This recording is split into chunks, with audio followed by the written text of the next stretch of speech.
എന്തിനു വേണ്ടിയാണ് ഈ മഞ്ഞ ബോർഡ് ഉണ്ടാക്കിയതെന്നുള്ളത് കർഷകരെ സംബന്ധിച്ചിടത്തോളം പെട്ടെന്ന് മനസ്സിലാവാൻ സാധ്യതയുണ്ട്. ഇത് തൂങ്ങിക്കിടക്കുന്നത് ഒരു പച്ചക്കറി തോട്ടത്തിലാണ്.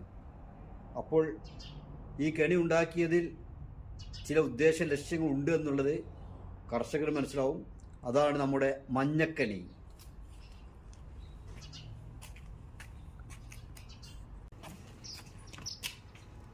ഹലോ സഹോദരന്മാരെ, ഇത് എലി വിഷം അല്ല, എലിയെ റാപ്പ് ചെയ്യുന്ന പശയാണ്, ഗമ്മാണ്.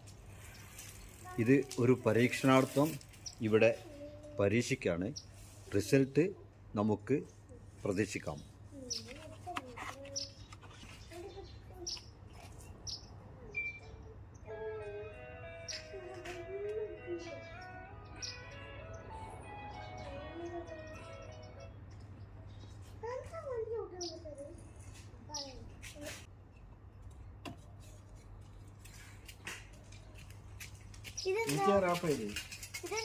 ഈച്ച റാപ്പ് ഉണ്ടാക്കുന്നത് ആ പണിയെടുത്തോടുക്കുമ്പോ ഈച്ച വന്ന് പെട്ട്.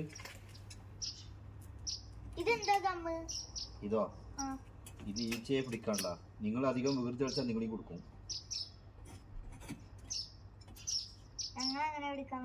നിങ്ങളൊക്കെ അതിന് പിടിക്കും നമ്മള്. അതന്നെ ക്യാമറ പറയാതെക്കി ദൂരം നോക്കി. ഈച്ച കുടിക്കാണ്ടോ?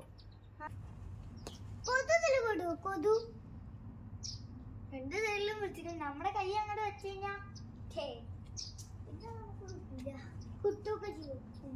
ഇതിലൊന്ന് കുടുങ്ങരുതട്ടോ. ഇതിൽ വന്നിട്ട് കുടുങ്ങരുത്.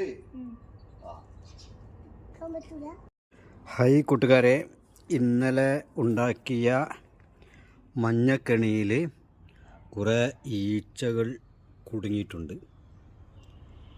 ഇതിൽ നമ്മളെ മത്തനും അതേപോലെ വലിയ കായകൾക്ക് ഇഞ്ചക്ഷൻ ചെയ്തു പോകുന്ന പാറ്റ കുടുങ്ങിയിട്ടുണ്ടോ എന്നറിയില്ല.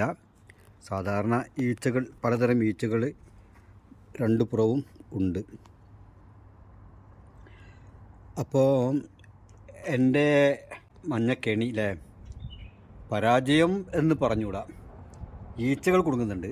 ഇനി ഈ കായകളിൽ മുട്ടിടാൻ വരുന്ന ഈ മഞ്ഞ ഈച്ച കുടുങ്ങുന്നുണ്ടോ എന്നുള്ളതാണ് അറിയേണ്ടത്.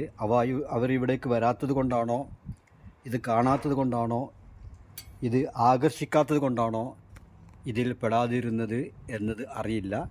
ഏതായാലും നമുക്ക് കാത്തിരുന്ന് കാണാം.